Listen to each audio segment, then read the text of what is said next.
बिस्मिल्लाहिर्रहमानिर्रहीम अस्सलामु अलैकुम वरहमतुल्लाहि वबरकातुहू। डेली मोहम्मद चैनल की तरफ से आज मैं अपने दोस्तों को हर किस्म की बीमारी के लिए एक दुआ बताऊंगा। आप इस पर अमल करें, इंशाअल्लाह बीमारी जैसे भी होगी इंशाअल्लाह वो ख़त्म होगी। तो स्टार्ट करते हैं आज का लेसन। उससे पहले मैं अपने तमाम दोस्तों से गुजारिश करूँगा डेली मोहम्मद चैनल को ज़रूर सब्सक्राइब करें। तो स्टार्ट करते हैं। बिस्मिल्लाहिर्रहमानिर्रहीम।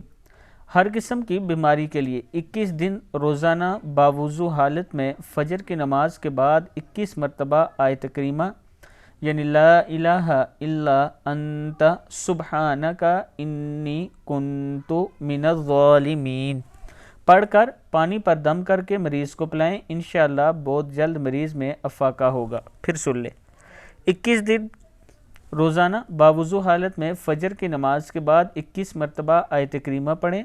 ला इलाहा इल्ला अंता सुब्हानका इन्नी कुन्तु मिनज़्ज़ालिमीन पढ़कर पानी पर दम करके मरीज़ को पिलाएं। इंशाअल्लाह बहुत जल्द मर्ज़ में अफाका होगा, यानी मरीज़ ठीक हो जाएगा। इस वीडियो को आप दोस्तों ने आगे भी ज़रूर शेयर करना है और ख़ुद भी अमल करना है।